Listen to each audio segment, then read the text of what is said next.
للہ رب العالمین والصلاة والسلام علی سید المرسلین اما بعد فاعوذ باللہ من الشیطان الرجیم بسم اللہ الرحمن الرحیم الصلاة والسلام علیک یا رسول اللہ وعلی آلک واصحابک یا حبیب اللہ الصلاة والسلام علیک یا نبی اللہ وعلی آلک واصحابک یا نور اللہ۔ اللہ عز و جل کے حقوق کے بارے میں ہمارا سلسلہ جاری تھا اور اس میں اللہ تعالیٰ کی معرفت کے حوالے سے ہم نے کافی تفصیل سے کلام کیا تھا۔ حصول معرفت کے ذرائع کیا ہیں ان کو ہم نے ایک ایک کر کے بیان کیا۔ اب اسی کو مزید آگے بڑھاتے ہیں کہ اللہ تعالیٰ کی معرفت کے حوالے سے ایک بڑی بنیادی بات ذہن میں رکھنے کی ہے کہ معرفت الہی کا کما حقہ سے مراد یہ ہے کہ جتنی اللہ تعالیٰ کی معرفت ہے اتنی کا حصول مخلوق کے لیے ممکن نہیں۔ اللہ تعالیٰ کی شان لامتناہی ہے، اس کی صفات کے اندر جو گہرائی ہے وہ لامتناہی ہے، لہٰذا ہم ان کی انتہا تک نہیں پہنچ سکتے۔ ہاں، اس میں سے ایک حصہ ہے کہ جس کا علم اللہ تعالیٰ ہمیں عطا فرماتا ہے اور ہمیں حاصل ہو جاتا ہے۔ قرآن پاک میں اللہ تبارک و تعالیٰ نے اسے ایک جگہ پر یوں ارشاد فرمایا وَلَوْ أَنَّ مَا فِي الْأَرْضِ مِن شَجَرَةٍ أَقْلَامٌ وَالْبَحْرُ يَمُدُّهُ مِن بَعْدِهِ سَبْعَةُ أَبْحُرٍ مَا نَفِدَتْ كَلِمَاتُ اللَّهِ۔ فرمایا اور اگر زمین میں جتنے درخت ہیں سب قلمیں بن جائیں اور سمندر اس کی سیاہی اور اس کے پیچھے 7 سمندر اور ہو جائیں تب بھی اللہ کی باتیں ختم نہ ہوں گی، یعنی سمندر سیاہی بن جائے اور ایک سمندر نہیں، ایسے 7 سمندر اور بن جائیں اور یہ سب مل کر روشنائی بن جائیں جن سے لکھا جاتا ہے، انک بن جائیں، اور دنیا کے جتنے درخت ہیں یہ تمام کے تمام قلم کی شکل اختیار کر لیں کہ ایک درخت سے اگر 10,000 قلم بنتے ہیں تو 10,000 قلم بنا دیں، اور دنیا کے اندر اگر 50 کھرب درخت ہیں اور ہر درخت سے 1,000 قلم بنتا ہے تو 10 کھرب ضرب سب مل ملا کے قلمیں بنا دیں، اور ساری مخلوق، انسان، جن، فرشتے اور جو اللہ تعالیٰ نے مخلوقات پیدا کی ہیں، یہ سب کی سب مل کر ان قلموں کو استعمال کرتے ہوئے 7 سمندروں کی روشنائی کو استعمال کر لیں اور اللہ تعالیٰ کی شانیں لکھتی رہیں، سارے قلم ختم ہو جائیں گے، ساری روشنائیاں ختم ہو جائیں گی، ساری مخلوق فنا ہو جائے گی، لیکن اللہ تعالیٰ کی باتیں اور شانوں کا لکھنا ختم نہیں ہوگا۔ یہ ہے معرفت الہی کی وسعت کا ایک بیان، اور حقیقت یہ ہے کہ یہ ایک تفہیم کے لیے اور سمجھانے کے لیے، کیونکہ قلم بھی متناہی، درخت بھی متناہی، روشنائی بھی متناہی، مخلوق بھی متناہی، اور شان جس کی لکھنی ہے اس کی شان لامتناہی، تو متناہی لامتناہی کو لکھ نہیں سکتا۔ تو اللہ تعالیٰ کی معرفت اس قدر وسیع ہے، اس قدر بڑی شے ہے۔ اب اس میں سے اللہ تعالیٰ جس کو جتنی عطا فرماتے ہیں، اور سب سے زیادہ ہمارے آقا صلی اللہ تعالیٰ علیہ وآلہ وسلم کو عطا کی گئی، پھر انبیاء علیہ الصلاۃ والسلام کو علی حسب المراتب عطا کی گئی۔ اچھا، پھر اللہ تعالیٰ کی معرفت کے حوالے سے ایک مزید گفتگو وہ یہ ہے کہ اللہ تعالیٰ کی معرفت اسے دیکھ کر حاصل کرنا، یہ اس دنیا میں صرف ہمارے نبی صلی اللہ تعالیٰ علیہ وآلہ وسلم کو حاصل ہوئی، جسے معرفت عیانیہ کہتے ہیں، کہ دیکھ کر جو معرفت حاصل کی گئی۔ نبی پاک صلی اللہ علیہ وآلہ وسلم کے علاوہ اس دنیا میں سر کی آنکھوں سے کسی کو بھی اللہ تعالیٰ کا دیکھنا نصیب نہیں ہوا، حتیٰ کہ حضرت موسیٰ علیہ السلام جیسے جلیل القدر پیغمبر نے جب اللہ تعالیٰ کی بارگاہ میں عرض کی ربی ارنی انظر الیک، اے میرے رب تو مجھے اپنا آپ دکھا، میں تجھے دیکھوں، تو اللہ تعالیٰ نے ارشاد فرمایا لن ترانی، اے موسیٰ تم مجھے ہرگز نہیں دیکھ سکو گے، تو مجھے ہرگز نہیں دیکھو گے، اور اس کے ساتھ ارشاد فرمایا وَلَكِنِ انظُرْ إِلَى الْجَبَلِ فإن استقر مكانه فسوف تراني فلما تجلى ربه للجبل جعله دكا وخر موسى صعقا۔ اللہ تعالیٰ نے فرمایا کہ اے موسیٰ، ہاں پہاڑ کی طرف دیکھو، اگر یہ پہاڑ اللہ عز و جل کی تجلی پڑنے پر اپنی جگہ ٹھہرا رہا تو تم مجھے دیکھ لو گے، لیکن پھر کیا ہوا کہ فلما تجلی ربہ للجبل، تو جب موسیٰ کے رب نے پہاڑ پر تجلی ڈالی، جعلہ دکا، اس پہاڑ کو ریزہ ریزہ کر دیا، وخر موسیٰ صعقا، اور موسیٰ علیہ السلام بے ہوش ہو کے گر گئے۔ تو جب موسیٰ علیہ السلام جیسے جلیل القدر پیغمبر اس دنیا میں اللہ تعالیٰ کا دیدار انہیں نہ ہوا تو پھر کسی اور کو کیا ہوگا؟ ہاں صرف ہمارے نبی صلی اللہ تعالیٰ علیہ وآلہ وسلم کو نصیب ہوا، اور اس کا بیان بھی قرآن پاک کے اندر ایک جگہ اشارتاً موجود ہے، ثم دنا فتدلی فکان قاب قوسین او ادنا، اور ما زاغ البصر وما طغی۔ یہ جو آیات شب معراج کے حوالے سے ہیں کہ پھر اللہ کا جلوہ قریب ہوا، پھر اور نیچے اتر آیا، پھر 2 کمانوں کے برابر فاصلہ رہ گیا بلکہ اس سے بھی کم، اور نبی پاک علیہ السلام نے جو دیدار کیا تو فرمایا ما زاغ البصر، نگاہ ٹیڑھی نہ ہوئی، اس جلوے کی جو اس کی شدت تھی اس سے نگاہ ٹیڑھی نہ ہوئی، وما طغی، اور نہ حد سے بڑھی۔ تو یہ جو معرفت کی صورت ہے یہ اس دنیا میں صرف نبی پاک صلی اللہ علیہ وآلہ وسلم کو حاصل ہے۔ اچھا، دوسری اللہ تعالیٰ کی معرفت کی ایک صورت یہ بھی ہو سکتی ہے کہ اللہ تعالیٰ کو معاذ اللہ کسی شے سے تشبیہ دے کے معرفت حاصل کریں، لیکن اللہ تعالیٰ کے حوالے سے معرفت کی یہ صورت بھی ہمارے لیے ممکن نہیں۔ وجہ یہ ہے کہ اللہ تعالیٰ کی مثل ہے ہی کوئی نہیں، لیسا کمثلہ شیء، اللہ کی مثل کوئی شے ہی نہیں کہ آپ اس کے ساتھ تشبیہ دے کر جو ہے وہ اللہ تعالیٰ کی معرفت حاصل کریں۔ ہاں، اللہ تعالیٰ کی جو معرفت کا حصول ہے وہ اس کی صفات کے ذریعے ہے کہ اللہ تعالیٰ کی یہ صفت ہے، یہ شان ہے، یہ شان ہے، یہ شان ہے، جو قرآن پاک کے اندر اللہ تعالیٰ نے بیان فرمائی۔ اچھا، اور یہ جو صفات کا موضوع ہے، صفات الہیہ کا موضوع ہے، یہ ہمیشہ سے بڑا نازک رہا ہے۔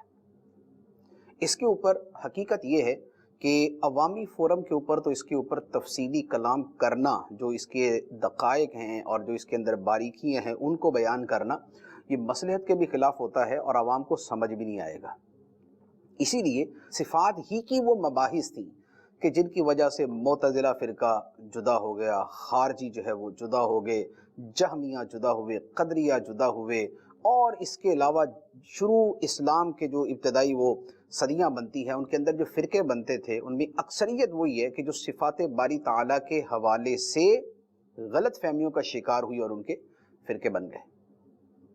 اور صرف جو مسلمان کہلانے والے فرقے ہیں انہی کے اندر یہ معاملہ نہیں تھا، بلکہ جو دیگر مذاہب ہیں سابقہ یا موجودہ ان کے اندر بھی صفات باری تعالیٰ کے حوالے سے، صفات خدا کے حوالے سے غلط فہمیاں پائی گئیں۔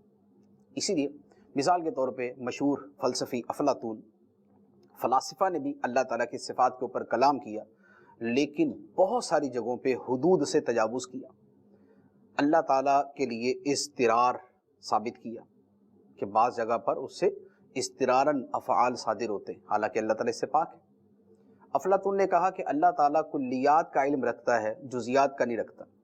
کلیات کا مطلب یہ ہے کہ اللہ تعالیٰ کائنات کو تو جانتا ہے، سورج، چاند، ستارے، زمین، آسمان، ان باتوں کو تو جانتا ہے، لیکن جو اس کے اندر جزیات ہیں کہ ایک درخت میں کتنے پتے ہیں اور ایک انسان میں کتنے سیلز ہیں اور کتنے جناب وہ جراثیم ہوتے ہیں، اس طرح کی جو ڈیٹیل ہے اللہ تعالیٰ اس کو نہیں جانتا، معاذ اللہ۔ تو اب یہ کیا تھا؟ یہ جہالت، کہ جہالت کی وجہ سے اللہ تعالیٰ کی صفات کو صحیح طریقے سے سمجھا نہیں، اس کی شان علم کو صحیح طریقے سے نہیں سمجھا۔ اچھا، اسی طرح مشرکین عرب جو تھے وہ فرشتوں کو اللہ تعالیٰ کی بیٹیاں کہتے تھے، اور جنات کا نسب بھی اللہ تعالیٰ سے ثابت کرتے تھے۔ اب یہ کیا ہے کہ یہ جو اللہ تعالیٰ کی شان سبحان ہے، جو شان قدوس ہے، جو اس کی پاکی اور تنزیہ کی شان ہے، یہ اس کے خلاف ہے۔ اللہ تعالیٰ سے پاک ہے، اس لیے قرآن پاک میں فرما دیا لم یلد ولم یولد، نہ اس نے کسی کو جنا نہ وہ جنا گیا، اور اللہ تعالیٰ نے کسی کو بطور اولاد اختیار بھی نہیں کی، ایڈاپٹ بھی نہیں کیا۔ تو یہ مشرکین عرب کی غلط فہمیاں تھی صفات کے حوالے سے۔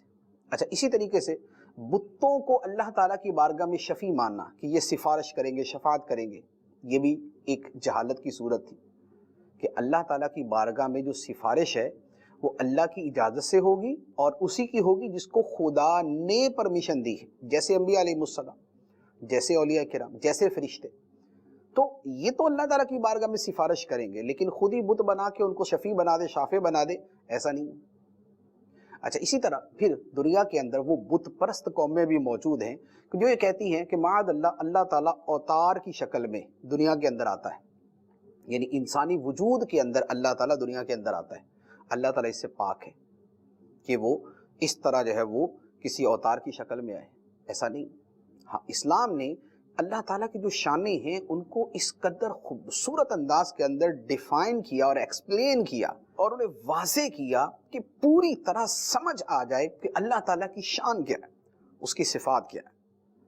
وہ نقص سے پاک ہیں، عیب سے پاک ہیں، اور مزید جو اس کے حوالے سے جو تفصیلات قرآن، احادیث اور علماء امت نے بیان فرمائی ہیں وہ ساری کی ساری اسلام کے اندر موجود ہیں۔ اور یہ جو لوگوں نے اللہ تعالیٰ کے حوالے سے غلط فہمیاں پالی ہوئی تھیں، اس کی صفات کے حوالے سے غلط فہمیاں پالی ہوئی تھیں، اللہ تعالیٰ نے قرآن پاک کے اندر ان کا رد بھی فرمایا۔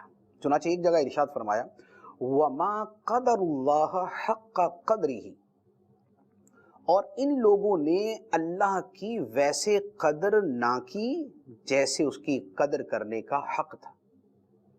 جیسے اللہ تعالیٰ کی قدر کرنے کا حق تھا ویسے ان کافروں نے اور خدا کی صفات کو غلط سمجھنے والوں نے اللہ تعالیٰ نے قدر نہ کی۔ اس کی قدرت کیسی ہے، اس کا علم کیسا ہے، یہ قدر نہ کر سکے۔ اور پھر اللہ تعالیٰ کی جو صفات ہیں ان کے حوالے سے اللہ تعالیٰ نے ایک اور حکم ارشاد فرمایا وَلِلَّهِ الْأَسْمَاءُ الْحُسْنَى فَادْعُوهُ بِهَا، اور اللہ ہی کے لیے ہیں اچھے نام، اسماء حسنہ اچھے نام، تو اللہ کو ان ناموں کے ساتھ پکارو۔ اللہ تعالیٰ سے ہم دعا کرتے نا، یا اللہ، یا رحمان، یا رحیم، یا کریم، یا رب العالمین، یہ جتنے بھی ہم اللہ تعالیٰ کی صفات کے ساتھ اس کو پکارتے ہیں یہ سب کیا ہیں؟ یہ سب اچھے نام ہیں۔ تو اللہ تعالیٰ کو ان ناموں کے ساتھ پکارو، یا مجیب الدعوات، یا شافی، یا کافی، یا وکیل، یا رحمان، یا رزاق، یا رازق، یا قادر، یا قدیر، یا مقتدر، ان ناموں کے ساتھ اللہ تعالیٰ کو پکارو۔ یا حنان، یا منان، یا حی، یا قیوم، ان ناموں کے ساتھ اللہ تعالیٰ کو پکارو۔ اور جو اللہ تعالیٰ کے نام بغیر دلیل کے کفار نے رکھ لیے، فرمایا نہیں، ادھر نہیں جانا۔ فرمایا وَذَرُوا الَّذِينَ يُلْحِدُونَ فِي أَسْمَائِهِ، اور ان لوگوں کو چھوڑ دو جو اللہ کے ناموں میں کج روی اختیار کرتے ہیں، حق سے دور پڑتے ہیں، جو سیدھا راستہ ہے اس سے ہٹتے ہیں۔ فرمایا کہ جو اللہ تعالیٰ کے اسماء کے اندر یہ معاملہ کرتے ہیں ان کو چھوڑ دو، ان کو چھوڑ دو، جو خود اللہ تعالیٰ کے ایسے نام بناتے ہیں جو اللہ تعالیٰ کی شان کے لائق نہیں۔ تو الحاد فی الاسماء یہ ایک بڑا اہم مسئلہ ہے۔ اس کی صورتیں ہیں، میں چونکہ اسی حوالے سے گفتگو ہو رہی ہے تو تفسیر صراط الجنان کے اندر جو اس کے حوالے سے کلام ہے، اس کا خلاصہ جو ہے وہ میں عرض کرتا ہوں۔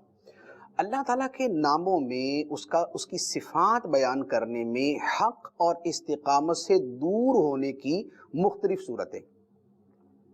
ایک صورت تو یہ ہے کہ اللہ تعالیٰ کے ناموں کو بگاڑ کر کچھ اور نام بنا کر اللہ کے علاوہ کسی اور پر اطلاق کیا جائے، کسی اور کے لیے وہ لفظ بولا جائے۔ مثال کے طور پہ مشرکین مکہ نے کیا کیا تھا کہ جیسے اللہ تعالیٰ کا نام ہے الہن، الہن سے انہوں نے لفظ بنایا لات، لات منات، یہ لات بنا کے یہ اپنے ایک بت کا نام رکھ دی۔ اللہ تعالیٰ کا نام ہے عزیز، عزت والا، غلبے والا، کفار نے اس نام کو بدلا اور اس سے بنا دیا عزا، عزیز سے عزا، اور عزا ایک بت کا نام رکھ دیا۔ اسی طرح اللہ تعالیٰ کا نام ہے منان، بہت احسان فرمانے والا، اس کا انہوں نے لفظ بنایا منات، اور منات لفظ بنا کے ایک اپنی دیوی کا ایک بت کا نام رکھ دیا۔ تو یہ اللہ تعالیٰ کے ناموں میں الحاد ہے، بے دینی ہے، لا دینی ہے، یہ حق اور استقامت سے دور ہونا ہے کہ جو اللہ تعالیٰ کے نام ہے ان کو بگاڑ کر کسی اور کا نام رکھ دیا جائے۔ ایک صورت یہ ہے۔ دوسرا یہ ہے کہ اللہ تعالیٰ کا ایسا نام رکھا جائے کہ جو قرآن حدیث میں نہیں آیا اور جو اجماع امت سے بھی ثابت نہیں، نہ قرآن میں ہے، نہ حدیث میں ہے، نہ سلف صالحین سے اس کا ثبوت ہے، نہ اجماع امت سے ثبوت ہے۔ ایسے نام اپنی طرف سے اللہ تعالیٰ کے رکھنا یہ جائز نہیں۔ اسے کہتے ہیں کہ اللہ تعالیٰ کے اسماء توقیفی ہیں۔ توقیفی کا مطلب یہ ہے کہ شریعت پر موقوف ہیں، جو شرعی دلائل ہیں ان سے جو ثابت ہوگا وہ اللہ تعالیٰ کا نام ہوگا۔ ایسا نہیں ہے کہ اپنی طرف سے سوچ کے خدا کا نام بنا دے۔ جیسے اس کی ایک مثال عرض کرتا ہوں، اللہ تعالیٰ جواد ہے۔ جواد کا مطلب ہے جود و بخشش فرمانے والا، عطا فرمانے والا۔ اب جواد جو ہے یہ تو اللہ تعالیٰ کا نام ہے، لیکن اس کو بدل کر اب اس کی جگہ کر دیجئے کہ اللہ تعالیٰ سخی ہے۔ سخی کا لفظ جو ہے یہ قرآن حدیث میں نہیں ہے، سخی کا لفظ جو ہے یہ سلف صالحین سے نہیں ہے، لہذا اللہ تعالیٰ کے لیے سخی کا لفظ نہیں بولیں گے، جواد کا لفظ استعمال کریں گے کہ وہ جود و بخشش فرماتا ہے، لیکن سخی کا لفظ جو ہے وہ چونکہ ثابت نہیں ہے لہذا یہ لفظ نہیں بولا جائے گا۔ اچھا، اسی طرح اللہ تعالیٰ کے لیے ایسے نام رکھنا کہ جن کا معنی فاسد ہے، غلط ہے، اللہ تعالیٰ کی شان کے لائق نہیں، یہ لفظ نہیں بولے جائیں گے۔ جیسے مثال کے طور پہ اللہ تعالیٰ کے لیے رام کا لفظ، مسلمان اللہ تعالیٰ کے لیے رام کا لفظ استعمال نہیں کر سکتے، کر تو دوسرے بھی نہیں سکتے، لیکن چونکہ ہم مسلمانوں سے مخاطب ہے اس اعتبار سے کلام کر رہا ہوں۔ کیوں؟ اس لیے کہ رام کا مطلب ہے رما ہوا، یعنی کسی کے اندر اترا ہوا، حلول کیا ہوا، کسی کے وجود کے اندر سرایت کیا ہوا۔ تو اللہ تعالیٰ سے پاک ہے کہ اللہ تعالیٰ حلول کرے اور اللہ تعالیٰ جو ہے وہ کسی کے اندر رما ہوا ہو، اللہ تعالیٰ اس سے پاک ہے، لہذا اب یہ لفظ جو ہے اس کا معنی فاسد ہے تو یہ اللہ تعالیٰ کے لیے نہیں بولیں گے۔ اسی طرح پرماتما، یہ لفظ بھی نہیں بولیں گے۔ تو یہ جو الفاظ ہیں ان الفاظ کے اطلاق سے بھی بچنا ضروری ہے۔ اچھا، اسی طرح وہ نام کے جن کا معنی ہی پتہ نہ ہو اللہ تعالیٰ کے لیے وہ بھی نہیں بول سکتے۔ جیسے ہوتا کیا ہے کہ جو پچھلی زبانیں گزری ہیں، سریانی، عبرانی، ان کے اندر بھی اللہ تعالیٰ کے اسماء تو تھے۔ ہمارے ہاں جیسے رحمان، رحیم، کریم، جبار، قہار، عالم، علیم، قدیر، یہ سب اللہ تعالیٰ کے نام ہیں، یہ تو عربی کے اندر ہے۔ اب جو سریانی زبان تھی اس میں بھی کتابیں اتری اللہ تعالیٰ کی، عبرانی زبان تھی اس میں بھی کتابیں اتری، تو اب ان کتابوں میں جو اللہ تعالیٰ کے نام تھے تو لازمی بات ہے کہ وہ عربی کے بالکل انداز کے تو نہیں ہوں گے۔ اب ان ناموں میں جو نام احادیث میں ہیں یا نصوص شرعیہ سے ثابت ہے یا بزرگان دین سے وہ الفاظ ثابت ہیں تو ان کا تو اطلاق کر سکتے ہیں، لیکن ایسا نام کہ جس کا ہمیں معنی نہیں پتا اور کوئی یہ کہتا ہے کہ جی یہ بھی اللہ تعالیٰ کا نام ہے، تو ہم پھر صرف جو ہے وہ اتنی جو ہے کمزور سی سند اور دلیل کی وجہ سے اللہ تعالیٰ کے لیے وہ نام استعمال نہیں کریں گے، اور اس کی کئی صورتیں ہو سکتی ہیں، لہٰذا جو الفاظ کے جن کا معنی معلوم نہیں ہے ان کا اطلاق اللہ تعالیٰ پر نہیں کر سکتے۔ اچھا، اسی طرح ایک اور اس میں جو ہے وہ تھوڑی سی ایک شرعی مسئلہ بھی یہاں پر میں عرض کروں۔ بعض اوقات ہمارے ہاں کیا ہوتا ہے کہ اللہ تعالیٰ کے کچھ ایسے نام ہیں جو اللہ تعالیٰ کے ساتھ خاص ہیں، وہ کسی اور کے لیے نہیں بول سکتے، لیکن ہمارے ہاں نام رکھے جاتے ہیں اور نام رکھے جاتے ہیں عبد کے ساتھ، کہ عبد یعنی بندہ، یعنی فلاں کا بندہ، لیکن وہ عبد کا لفظ ہٹا دیا جاتا ہے اور جو بقیہ اللہ تعالیٰ کا خاص نام ہے وہ بول دیا جاتا ہے۔ جیسے مثال کے طور پہ عبد الرحمن، رحمان کا بندہ۔ رحمان اللہ تعالیٰ کا وہ نام ہے جو صرف اللہ کے لیے بولا جا سکتا ہے، رحمان کا لفظ نبی پاک علیہ السلام کے لیے بھی نہیں بول سکتے۔ تو اب نام ہے کسی کا عبد الرحمن اور بولتے اس کو رحمان، تو رحمان بولنا حرام، عبد الرحمن ہی بولیں گے، رحمان نام رکھنا جائز نہیں ہے۔ اچھا، اسی طریقے سے نام ہے عبد القدوس۔ قدوس وہ نام ہے کہ جو اللہ تعالیٰ کے ساتھ خاص ہے۔ اب عبد القدوس نام ہے اور اس بندے کو بول رہے قدوس، تو قدوس بولنا جو ہے یہ شرعاً جائز نہیں، کیونکہ قدوس کا مطلب ہے انتہائی پاک، جس میں کوئی خامی نہیں، کوئی کمی نہیں، کوئی اس کے اندر عیب نہیں ہے، کسی قسم کی اس کے اندر کوئی شارٹ کمنگ نہیں، تو بندہ تو ایسا نہیں ہو سکتا۔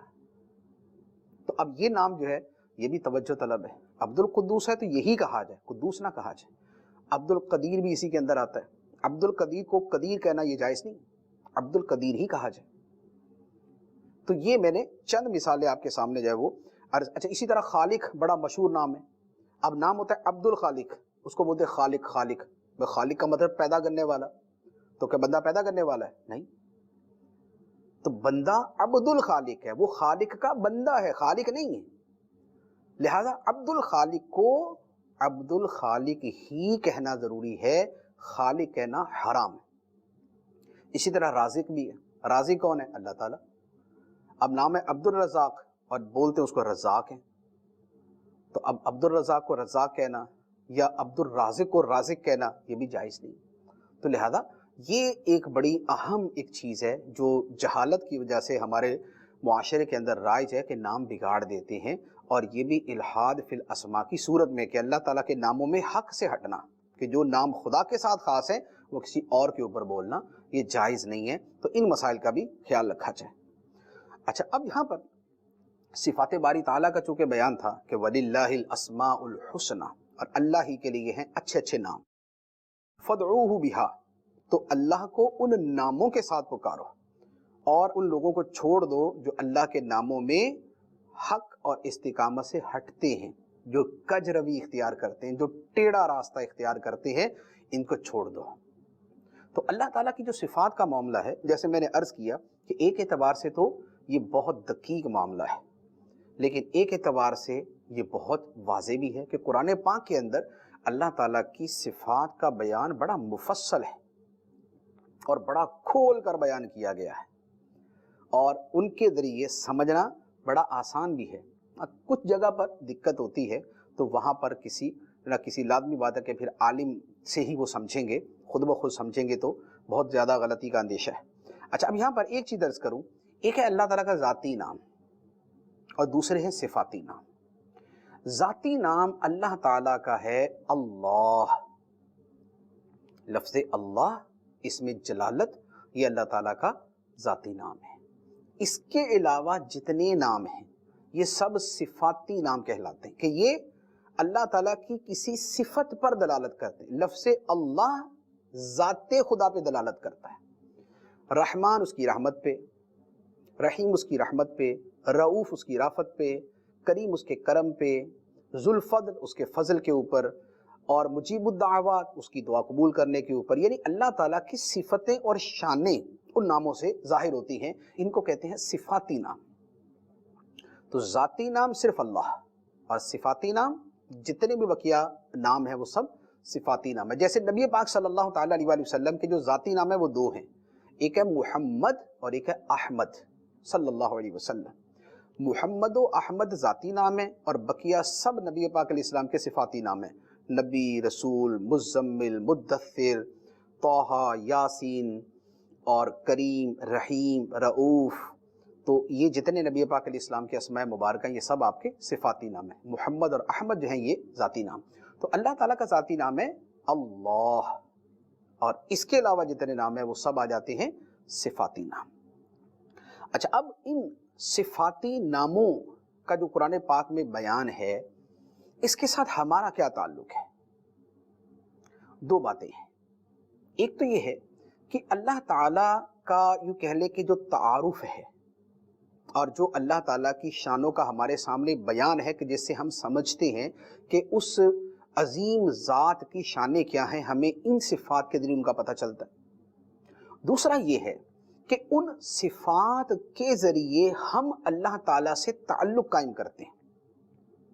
ہم جو اللہ تعالیٰ سے تعلق بناتے ہیں وہ ہمارا ان صفات کو سمجھ کر ہوتا ہے۔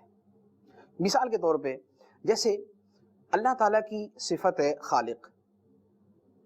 اب جب ہمیں پتہ ہے کہ خالق اللہ ہے، محیی زندگی دینے والا اللہ ہے، تو اب ہم جب سوال کریں گے کہ جس کا تعلق زندگی کے ساتھ ہے یا جس کا تعلق تخلیق کے ساتھ ہے تو وہ اللہ تعالیٰ سے کریں گے۔ اچھا، اللہ تعالیٰ کا نام ہے رازق، رزاق، یعنی رزق دینے والی ذات۔ اب ہمیں رزق چاہیے، روزی چاہیے، ہم تنگ دستی کا شکار ہیں، تو ہم جانتے ہیں کہ روزی کس نے دینی ہے؟ اللہ تعالیٰ نے۔ تو اب ہم اللہ تعالیٰ سے اس کو رازق اور رزاق سمجھتے ہوئے اس سے سوال کرتے ہیں۔ ہم جانتے ہیں کہ اللہ تعالیٰ کی شان ہے شافی، شفا دینے والا۔ شفا دینے والا اللہ تعالیٰ کی ذات ہے، لہذا اب ہم کسی مرض میں مبتلا ہوں گے تو ہم جانتے ہیں کہ شفا تو اللہ تعالیٰ نے دینی ہے، لہذا اب ہم اس کی صفت شافی کو سامنے رکھتے ہوئے اس سے دعا کریں گے۔ اس طرح بقیہ اور جو صفات ہیں ان کو لے لیں۔ ہمیں سلامتی چاہیے تو ہمیں پتہ ہے کہ اللہ تعالیٰ کی شان ہے سلام، سلامتی دینے والا۔ ہمیں امان چاہیے، پناہ چاہیے تو ہمیں پتہ ہے کہ اللہ تعالیٰ کی شان ہے مومن، امن دینے والا۔ ہمیں حفاظت چاہیے تو ہمیں پتہ ہے کہ اللہ تعالیٰ کی شان ہے مہیمن، نگہبانی فرمانے والا، حفاظت فرمانے والا، رقیب، حفاظت فرمانے والا۔ اچھا، ہمیں کوئی نفع مطلوب ہے تو ہمیں پتہ ہے کہ اللہ تعالیٰ کی شان ہے نافع، نفع دیتا ہے۔ ہمیں عزت چاہیے، ہمیں پتہ ہے اللہ تعالیٰ کی شان ہے معز، عزت دینے والا، تو ہم اللہ تعالیٰ سے عزت کا سوال کریں گے۔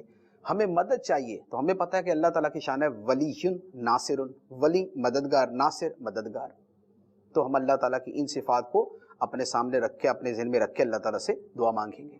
تو یہ دیکھیں کہ جو صفات کا معاملہ ہے اس میں کیا ہے کہ ہم ان کو سمجھ کر اللہ تعالیٰ سے تعلق قائم کرتے ہیں، ہم اللہ تعالیٰ کی بارگاہ میں عرض کرتے ہیں۔ ہمیں پتہ ہے وہ رحمان ہے، وہ رحیم ہے، وہ رؤوف ہے، وہ کریم ہے، وہ معطی ہے، وہ وہاب ہے، وہ رحم فرماتا ہے۔ اب ہمارے ذہن میں یہ صفات ہے تو ہم اللہ تعالیٰ سے رحمت کی بھیک مانگتے ہیں، اس سے فضل کا سوال کرتے ہیں۔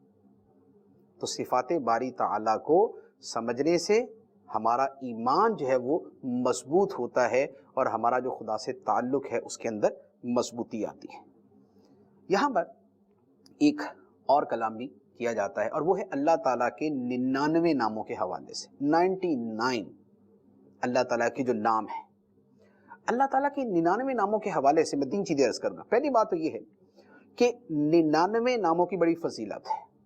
بخاری شریف کے اندر حدیث مبارک ہے، نبی پاک صلی اللہ تعالیٰ علیہ وآلہ وسلم نے ارشاد فرمایا، اللہ تعالیٰ کے 99 نام ہیں، جو شخص ان ناموں کو یاد کر لے تو وہ جنت میں داخل ہوگا۔ اللہ تعالیٰ کے 99 نام ہیں، جو ان ناموں کو یاد کر لے وہ جنت میں داخل ہوگا۔ یہ بخاری شریف کی روایت ہے۔ تو 99 ناموں کا اس اعتبار سے ثبوت ہے اور ان کی فضیلت بھی ہے، اور عام طور پہ وہ 99 نام قرآن پاک کے شروع کے اندر جو ٹائٹل پیج کا اندر والا پیج ہوتا ہے وہ اور اس کے سامنے والے پیج پہ لکھے ہوئے ہوتے ہیں۔ تو اب ان کو کوئی یاد کر لیتا ہے تو بڑی فضیلت ہے اس کے لیے، جنت کی بشارت ہے اس کے لیے۔ اچھا، اب یہ 99 نام کون سے ہیں؟ کیونکہ بخاری شریف کے الفاظ میں یہ تو ہے کہ 99 نام ہیں، جو ان کو یاد کر لے وہ جنت میں داخل ہوگا، لیکن ہیں کون سے؟ یہ بخاری میں نہیں، اس کی روایت ہے ترمذی شریف کے اندر۔ ترمذی کے اندر وہ روایت ہے کہ جس میں اللہ تعالیٰ کے ان 99 ناموں کی فہرست دی گئی ہے، ابن ماجہ اور ترمذی کے اندر۔ تو وہاں سے وہ فہرست جو ہے وہ اس کو دیکھ کے یاد کیا جا سکتا ہے، اور قرآن پاک کا جو میں نے شروع کا بھی عرض کیا وہاں پر بھی لکھی ہوتی ہے، وہاں سے بھی اس کو یاد کر سکتے ہیں۔ اچھا، لیکن یہاں پر ایک اور وہ جو تیسری بات میں نے عرض کرنی وہ یہ ہے کہ یہ جو کہا جاتا ہے نا کہ اللہ تعالیٰ کے 99 نام، اس کا مطلب یہ نہیں ہے کہ 99 ہیں اس سے زیادہ نہیں ہیں، اس کا یہ مطلب نہیں ہوتا۔ 99 سے مراد یہاں پر وہ نام ہے کہ جن کی فضیلت حدیث میں بیان کر دی گئی اور ان کا اس بات کر دیا گیا، یعنی بتا دیا گیا کہ یہ ہیں، یہ نام اللہ تعالیٰ کے ہیں۔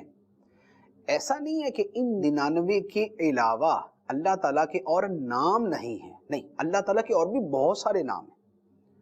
احادیث طیبہ بلکہ قرآن پاک کو بھی جب پڑھتے ہیں تو اس میں بھی اللہ تعالیٰ کے بہت سے اسماء مل جاتے ہیں۔ احادیث طیبہ کو دیکھتے ہیں تو کتاب الاسماء والصفات، اس میں جو علامہ امام بہقی رحمۃ اللہ علیہ کی ہے اس کو پڑھیں تو اس کے اندر اور بھی بہت سارے مل جاتے ہیں۔ اسی طرح صفات باری تعالیٰ پر تو چونکہ بہت کتابیں لکھی گئی تو جب ان کو ڈیٹیل سے پڑھتے ہیں تو اس میں ناموں کی جو تعداد ہے وہ کافی زیادہ ہے، یعنی یوں کہہ لیں کہ بعض علماء نے تو 1000 تک اللہ تعالیٰ کے نام شمار کیے اور بعض نے اس سے بھی زیادہ بیان کیے ہیں۔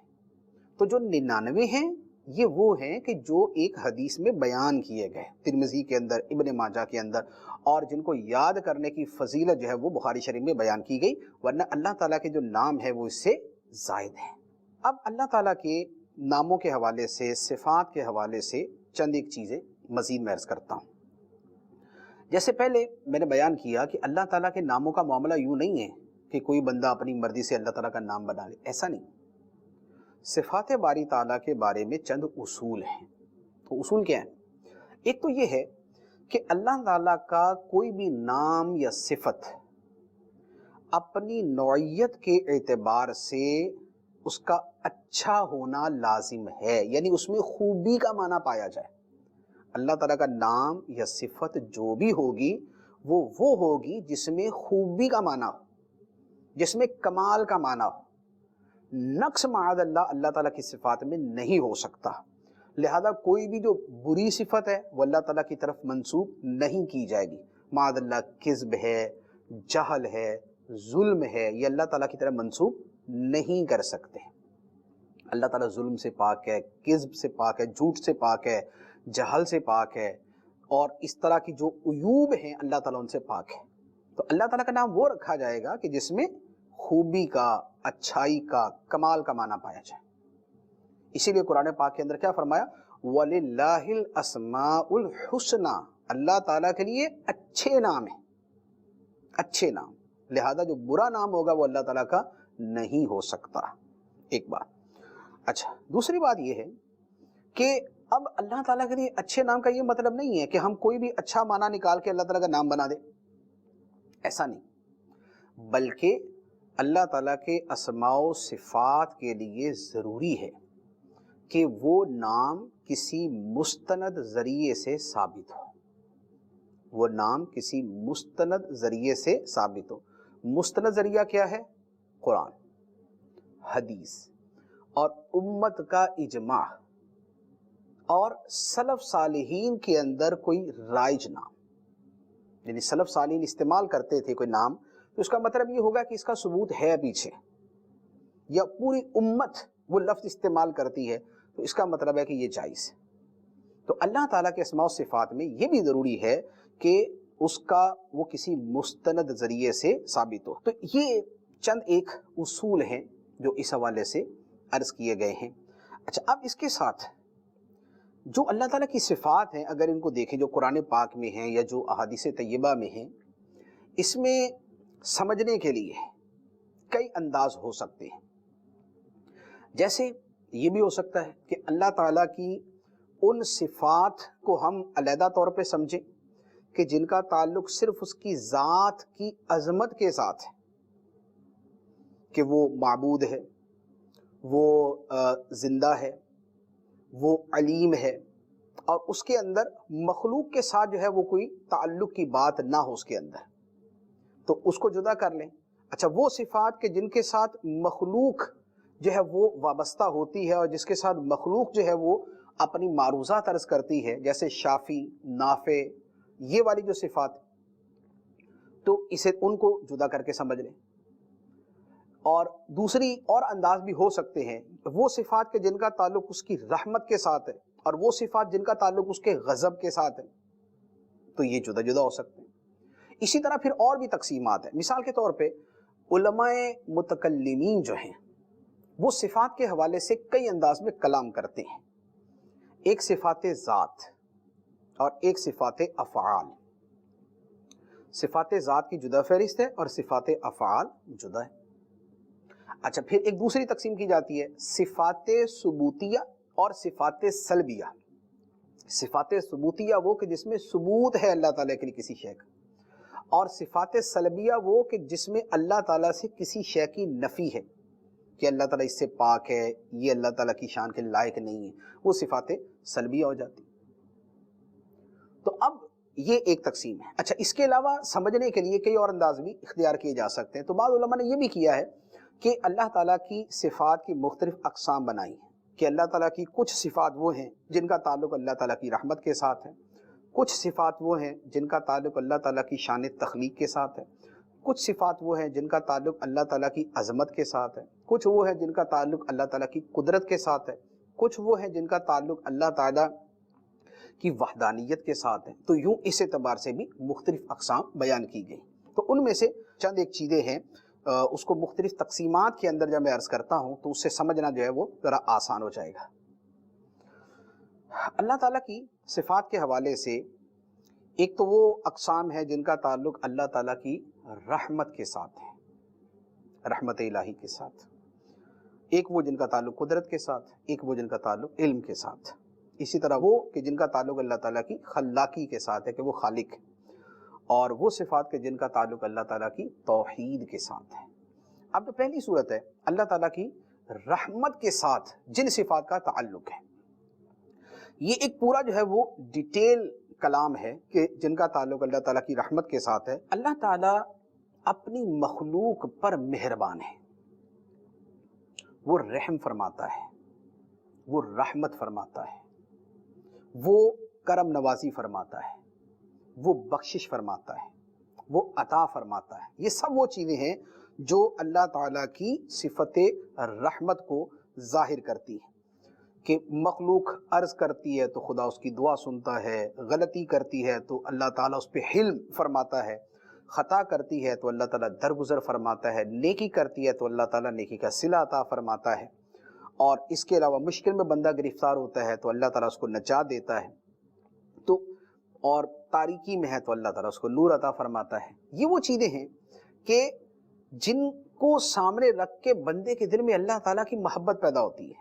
کہ وہ رحمان، وہ رحیم، وہ کریم ایسا ہے کہ جو ہم پر کچھ تو ہم مانگتے ہیں تو وہ ہمیں دیتا ہے، لیکن ہزاروں لاکھوں چیزیں وہ ہیں جو بن مانگے ہمیں عطا فرماتا ہے۔ مثال کے طور پہ آکسیجن ہمیں ملتی ہے، سانس ہمارا چل رہا ہے، دل ہمارا دھڑک رہا ہے، تو ہم کیا دعا مانگ رہے ہوتے ہیں یا اللہ آکسیجن ملتی رہے، یا اللہ دل دھڑکتا رہے، یا اللہ آنکھیں دیکھتی رہے؟ نہیں، ہم تو پیدا ہوئے تھے جب سمجھ بوجھ ہی کچھ نہیں تھی، اللہ تعالیٰ نے سانس ہماری تب بھی چلائی، ہمارے دل میں دھڑکن تب بھی رکھی، ہماری آنکھوں میں بصارت تب بھی عطا فرمائی، ہمیں اور لاکھوں کروڑوں نعمتیں ہمارے وجود کے اندر ڈال دی۔ یہ کیا تھی؟ یہ اللہ تعالیٰ کی رحمت ہے۔ تو اللہ تعالیٰ کی جب ان رحمتوں اور ان کرم نوازیوں کو بندہ دیکھتا ہے تو اس کا دل اللہ تعالیٰ کی بارگاہ میں جھکتا ہے، وہ سر تسلیم خم کرتا ہے، اس کے دل میں محبت کا جذبہ پیدا ہوتا ہے، وہ خدا تعالیٰ کی بارگاہ کی طرف رجوع کرتا ہے۔ یہ جو اللہ تعالیٰ کی رحمت کی صفات ہوتی ہیں۔ اچھا، اب اس میں جو رحمت کی صفات ہیں اگر ان کو تھوڑا سا ہم گنتی کے اندر لے کے ہیں تو ان کی ایک بہت بڑی تعداد بنتی ہے، لیکن میں چند ایک صفات ان میں سے عرض کرتا ہوں۔ جیسے اللہ تعالیٰ کی صفت ہے الرحمن، ہم بسم اللہ شریف میں پڑھتے ہیں بسم اللہ الرحمن الرحیم، ہم پڑھتے ہیں الحمدللہ رب العالمین الرحمن الرحیم۔ الرحمن نہایت مہربان، الرحیم بہت رحمت فرمانے والا۔ رحمان وہ ہے کہ جو رحمت فرمانے میں رحمت کی انتہا کو پہنچا ہو، بندے کو جیسا کچھ چاہیے تھا اللہ تعالیٰ نے اپنی حکمت اور اپنی رحمت سے وہ عطا فرمایا ہوا ہے۔ رحیم دائماً اس کی رحمتیں جاری ہوں، مسلسل اس کی رحمتیں جاری ہیں، مستمر ہیں، دائم ہیں اور مسلسل ہمیں مل رہی ہیں۔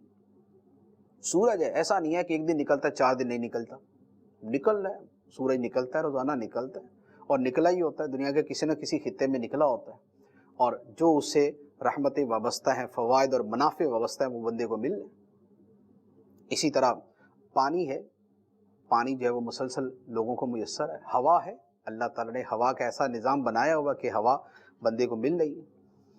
اور جو اس کی صفت رحمان ہے، صفت رحمان کی تھوڑی سی گہرائی میں جائیں تو آپ یقین کیجئے کہ آدمی کا دل جو ہے وہ جذبات تشکر سے جھک جاتا ہے اور جذبات تشکر سے لبریز ہو جاتا ہے کہ اللہ تعالیٰ کی رحمتوں کی کیا کیا انداز ہے، وہ ہمیں کیسے پالتا ہے، وہ ہمارے لیے کیسی رحمتیں فرماتا ہے۔ ایک کھانے کا لقمہ جو ہم کھاتے ہیں وہ کن کن مراحل سے گزرتا ہے، وہ کھانے کا ایک لقمہ جس گندم سے یا جس چاول سے وہ بنا ہے، وہ چاول بننے کے اندر کیا کیا چیزیں شامل تھی، اس میں زمین بھی تھی، اس میں پانی بھی تھا، اس میں مٹی بھی تھی، اس کو روشنی بھی دی، اس کو حرارت بھی پہنچی، اس کو بیج بھی پہنچا، اس کی گروتھ بھی ہوئی، اس کو نہ جانے کیا کیا ملا، پھر وہ کہاں اگا، کہاں کٹا، کہاں بنا، کہاں پسا، کہاں پہنچا، کہاں کھایا گیا۔